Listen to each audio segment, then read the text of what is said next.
What's up, Geeksters? It's me, Omar from GeeksterLabs.com. How are you guys doing today? Well, guys, this is a very special review because this is not a normal review. This is a comparison review, a versus review, if you will. And one of the ones I wanted to start off this series of versus reviews that I would like to do in the future. And of course, we have here the brand new Beats by Dre Solo 2 headphones compared to the Monster DNA, both on-ear versions of this headphones. Now, of course, the Monster DNA are not as brand new as the Solo 2s, so you would think the Solo 2s would have a little bit of an edge on them, but we'll discuss that in just a second. So, guys, first off, I want to break it down into this. We're going to talk about actual build quality. We're going to talk about comfort, and most importantly, number one feature of any headphone is sound quality.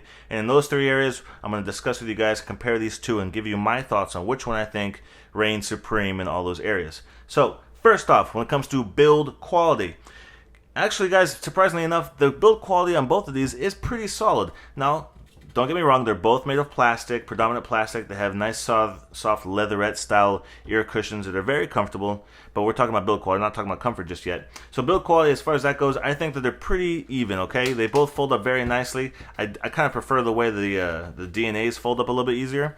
The Solo 2s do come with a larger pouch, and the DNAs do come with a pouch as well, but it does take up a little bit less space whenever you throw it into your bag. I kind of like look how cool that looks. It just looks cool the way they fold up.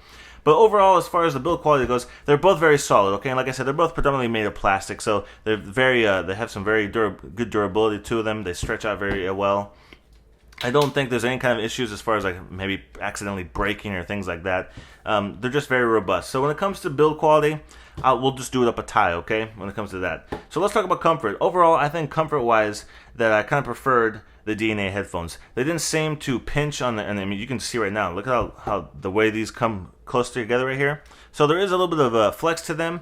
I'm not going to say that these are completely uncomfortable, the Solo 2s, but between the two of them, I found that the DNAs are a little bit more comfortable on my ears. I have a larger head probably, so for those of you that have large heads like me, I think you'll probably have a nicer time, a more comfortable feel when it comes to the DNAs. And I also did notice too that the ear cups on these are a little bit softer, and these feel like a little more breathable than the Solo 2s. When I wear these at work for 8 hours on a day, testing both of these out, I could keep these on a lot longer than I could keep these. These tend to get a little bit hotter, a little bit warmer. These kind of pinch on the ears a little bit more than the DNAs, and that's kind of the thing that comes with the on-ear headphones. They're going to be resting right on top of your ear, as opposed to the over-ear that kind of cup it really nicely.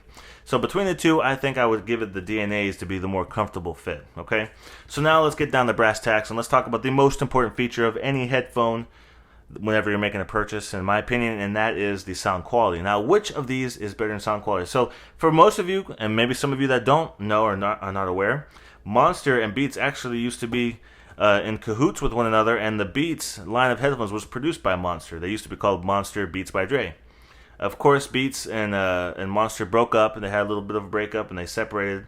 And so this is Monster's version of basically the Solo headphones that they came up with. And Monster has a very nice line of headphones, don't get me wrong. So when it comes to sound quality, I think we can know between the breakup and the divorce who got to keep the kids when it came to sound quality, and it's definitely Monster. Now, I'm not going to go out there and say that this pair of headphones blew my mind when it came to sound quality, but they were very good sound. It was very good sound quality. For a pair of headphones that's under $200, very good. Keep in mind, the Solo 2s are $200, and although this is a nice improvement over the Solo HDs, and they have much less bass or not muddled sounding at high volumes, I still think between the two that the Monsters had better quality audio when it came to multiple genres of music. If you're just listening to hip-hop and dubstep and things that have a lot of bass, you'll probably enjoy using the Beats, okay? But if you're the person that listens to more well-rounded music, a bigger variety of music, country, rock, folk, anything with like Latin music, anything with nice highs, good vocals, things like that, I think your listening experience is going to lean more towards the Monster DNA headphones. And, you know, I'm just going to throw this wild card in there, guys. These retail for $200. The Monsters, you can get these for like $120, $130. So you can still save yourself $70, have better sound quality, maybe a little less street cred because you're not rocking Beats by Dre around your neck. But I still think the overall look of them is pretty cool.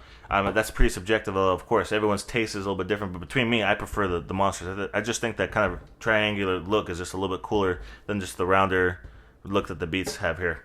But that's pretty much it, guys. So in my book, I would give it to the Monster DNA on-ear headphones between the Beats by Dre Solo 2. So that's my opinion. I would love to hear what you guys have to say. Like I said, this is a subjective thing. This is my opinion. These are my thoughts. I want to hear what you guys have to say. Have you had a chance to test both of these headphones out? Have you had a chance to use them for a bit? Post in the comments and tell me what you think about them. If you guys have any questions or any comments that you want to give me, please put those down below. I read each and every comment on all of my videos. And if you guys like this type of review, this comparison type of review, let me know that as well. If I get a lot of feedback and if there's certain types of products you guys want me to compare that I can get my hands on, I would love to do those for you and do more videos like this, okay? So make sure you give this video a thumbs up. Make sure you subscribe to my YouTube channel if you want to stay up to date with all of my content.